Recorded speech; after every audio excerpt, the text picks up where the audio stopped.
Hello my dear lovely హౌస్ వైఫ్స్. Andhra style గుత్తొంకాయ అంటే అందరికీ నోరు ఊరుతుంది కదండి. అలాంటి గుత్తొంకాయ కోసం ముందుగా మిక్సీ జార్లో 2 పెద్ద ఉల్లిపాయలు, అల్లం, వెల్లుల్లి, చిన్న దాల్చిన చెక్క ముక్క, కాస్త శనగ పలుకులు, కొంచెం ఎండు కొబ్బరి కూరు, ఉప్పు, కారం, అలాగే పసుపు కూడా వేసుకుని ధనియాలు, జీలకర్ర, మసాలా పొళ్ళుతో కలుపుకొని మిక్సీ పట్టుకోవాలి.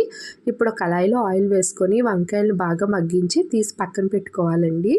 తర్వాత అదే కళాయిలో ఇంకో 2 చెంచాలు ఆయిల్ వేసుకొని 2 పచ్చిమిర్చి సన్నగా చీలికలు వేసుకొని ముందుగా మిక్సీ పట్టుకున్న మసాలా పేస్ట్ వేసుకొని ఆయిల్ బాగా పైకి తేలినంత వరకు ఫ్రై చేసుకోవాలి. ఇలా చక్కగా ఫ్రై అయిన తర్వాత అందులో ముందుగా మగ్గించుకున్న వంకాయలు కూడా వేసుకొని కొంచెం వాటర్ చేర్చుకొని బాగా ఉడికించుకోవాలండి.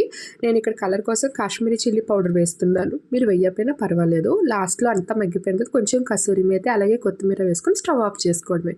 మీకు కనుక నచ్చితే తప్పకుండా ట్రై చేయండి. అలాగే ప్లీజ్ నా ఛానల్ని సబ్స్క్రైబ్ చేసుకోండి. Thank you. అన్నదాత సుఖీభవ.